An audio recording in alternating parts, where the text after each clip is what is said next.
안녕하세요. 하루 필수 말씀 충전 하필 큐티의 조종환입니다. 오늘 함께 나눌 하나님 말씀은 신명기 28장 1절에서 14절까지 말씀입니다.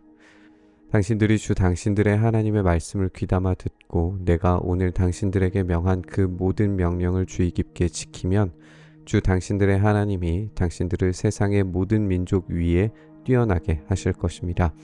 당신들이 주 당신들의 하나님의 말씀에 순종하면 이 모든 복이 당신들에게 찾아와서 당신들을 따를 것입니다. 우리가 이전 본문에서 이 순종하지 않음으로 생기는 저주에 대해서 아멘 하도록 명령되었고 오늘 본문부터는 이 복과 저주에 대해서 받게 될 어떤 결과물에 대해서 이야기하게 되는 걸 보게 됩니다. 이렇게 계약의 상황에 대해서 우리가 읽게 되는 그 내용들을 보게 되는 건데 사실 복에 대한 이야기보다 저주에 대한 결과물에 대한 설명이 더 길기 때문에 불순종에 따른 엄정한 저주의 결과물들을 듣기 전에 이 순종함으로 얻게 되는 복에 대해서 설명하는 것이 어떤 이 저주에 대한 이야기를 듣기 전에 생기는 어떤 부드러운 쿠션 역할을 하는 그런 본문이 아니냐 이렇게 느껴지기도 합니다.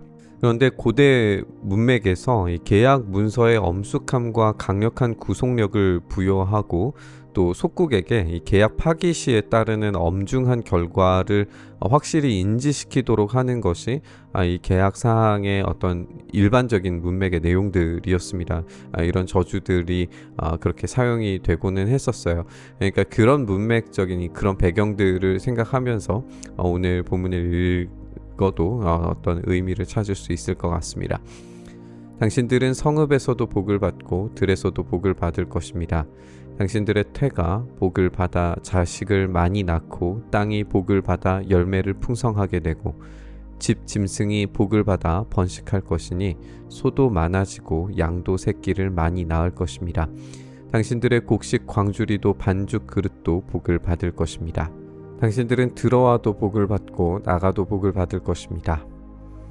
히브리적 표현에서 A에서 B까지라고 하는 이 표현은 A부터 B를 포함하는 그 안에 있는 모든 것들을 전부 포함한다라는 그런 말입니다.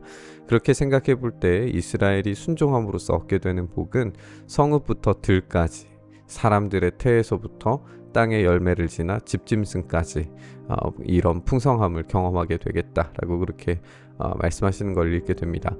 곡식 광주리와 반죽 그릇, 그러니까 그 광주리를 담는 것과 그것을 이 제조를 통하여서 만들어가는 어떤 그릇 모든 것들이 복을 받게 되고 들어옴과 나가는 모든 과정, 그러니까 생활의 영역을 포함한 일의 영역까지도 복으로 넘쳐나게 되겠다라고 그렇게 말씀하시는 걸 읽게 됩니다.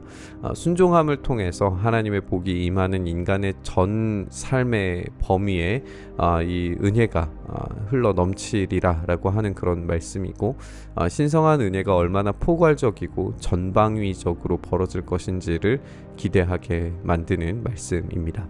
당신들에게 대항하는 적들이 일어나도 주님께서는 당신들이 보는 앞에서 그들을 치실 것이니 그들이 한 길로 쳐들어왔다가 일곱 길로 뿔뿔이 도망칠 것입니다.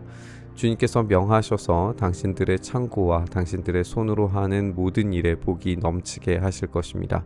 그리하여 주 당신들의 하나님이 당신들에게 주시는 땅에서 당신들에게 복을 주실 것입니다. 당신들이 주 당신들의 하나님의 명령을 지키고 그 길로만 걸으면 주님께서는 당신들에게 맹세하신 대로 당신들을 자기의 거룩한 백성으로 삼으실 것입니다. 이 땅의 모든 백성이 주님께서 당신들을 택하셔서 자기의 백성으로 삼으신 것을 보고 당신들을 두려워할 것입니다. 이스라엘을 향해서 적들이 일어나는 상황에서 이 이스라엘은 전쟁에서 스스로를 구명하는 것이 아니라 계약자이신 하나님의 권능에 따라 보호를 받게 된다라는 걸 우리가 보게 됩니다. 고대의 이 언약 체결 방식을 생각을 해보면 이야기가 이제 더 입체적으로 다가오게 되는 것 같은데요. 계약자인 왕은 봉신의 영토와 재물을 보호할 책임을 가집니다. 따라서 적들이 쳐들어왔을 때에 그 침략에 맞설 의무를 이 왕이 갖고 있어요. 마찬가지로 하나님과 이스라엘 관계에서 이스라엘이 마땅한 순종의 행위들을 이행할 때 하나님께서는 이스라엘에게 그 마땅한 보호와 안전을 제공하실 의무가 있으십니다. 그에 대한 결과로 이 복이 이스라엘의 모든 삶의 영역에 넘치게 되는 것을 경험하게 되는 거죠. 또한 다른 민족들은 이스라엘을 두려워하게 되는데요. 이것이 이 언약 안에서 누릴 수 있는 특권이었습니다. 주님께서는 당신들에게 주시겠다고 당신들의 조상에게 약속하신 이 땅에서 당신들 몸의 소생과 가축의 새끼와 땅의 소출이 풍성하도록 하여 주실 것입니다. 주님께서는 그 풍성한 보물창고 하늘을 여시고 철을 따라서 당신들 밭에 비를 내려주시고 당신들이 하는 모든 일에 복을 주실 것입니다. 그러므로 당신들은 많은 민족에게 꾸어주기는 하여도 꾸지는 않을 것입니다. 오늘 내가 당신들에게 명령하는 바 당신들이 주 당신들의 하나님의 명령을 진심으로 지키면 주님께서는 당신들을 머리가 되게 하고 꼬리가 되게 하지 않으시며 당신들을 오직 위에만 있게 하고 아래에 있게 하지는 않으실 것입니다. 당신들은 좌로든지 우로든지 내가 오늘 당신들에게 명하는 이 모든 말씀을 벗어나지 말고 다른 신들을 따라가서 섬기지 마십시오. 약속하신 땅에서 모든 영역에 이 풍성함을 얻게 되는 것은 조상에게 하신 약속이 기초가 되는 걸 보게 됩니다. 즉 하나님의 약속, 그 언약의 신실하신 일하심의 이 거대한 역사의 흐름이 약속의 땅 안에 들어가서 그 안에서 명령을 신실하게 지키는 이스라엘을 통해 이 현재의 사건으로 재구성되는 거예요. 그러니까 이 과거의 이야기, 이 거대한 구속의 이야기는 어떤 피상적 이야기가 되지 않는 겁니다. 그 거대한 이야기가 바로 지금 내 삶을 결정짓는 핵심적인 이야기가 되는 거죠. 이 이야기를 통해서 얻는 놀라운 복은 단지 자신들 이스라엘에게만 한정적인 복으로 경험되는 것이 아닙니다. 오히려 선교적으로 많은 민족에게 꾸어줄 수 있는 상태가 됩니다. 또 다른 민족들 사이에서 머리가 되게 하셔서 그 통치력이 흘러갈 수 있도록 만드실 겁니다.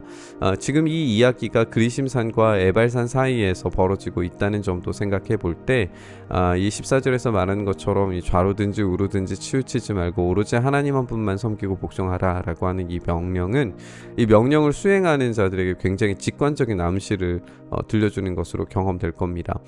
자신들은 선택에 놓여 있고 복이 임하는 선택을 어떻게 해서든지 사수하고 지켜내야만 한다라는 것을 그 자리에서부터 실행해야 되는 거죠. 이 순종을 통해서 얻는 놀라운 은혜와 복의 이야기가 우리의 이야기가 되기를 소망합니다. 우리를 향하신 하나님의 계획과 섭리 속에서 이 거대한 이야기가 바로 우리의 이야기로 지금 현실의 삶에 이 선택해야 할 지금 핵심적인 이야기로 우리가 받아들여질 수 있었으면 좋겠습니다. 그래서 우리의 삶의 모든 영역을 관통하시며 풍성하고 넓은 은혜의 확장성을 우리에게 제공해 주시기를 우리가 바라면서 이 놀라운 은혜의 복이 오로지 철저한 주종관계 또 인격적인 언약 관계 속에서 경험될 수 있다는 점을 우리가 기억하면서 그렇게 주님께 온전히 순종함으로 우리에게 제공해 주시는 은혜를 오늘의 삶 가운데서 경험할 수 있기를 간절히 바라고 소망하면서 우리 묵상의 자리로 나아가시죠. 주님, 그렇게 주님께 순종하기를 결단하며 나아갈 때에 우리의 삶 전 영역에서 제공하시는 하나님의 그 은혜를 경험케 하여 주시옵소서. 우리의 삶이 무너지고 쓰러지지 않게 붙잡아 주시고 우리의 삶의 모든 영역 가운데 정말 작은 순간들과 환경들, 그 모든 선택들 가운데 주님 개입하셔서 하나님의 그 통치하심이, 그 놀라운 은혜의 역사들이 온전히 경험될 수 있도록 일하여 주시옵소서. 일행하시길 소망하며 우리 주님 예수님 이름으로 기도드리옵나이다. 아멘.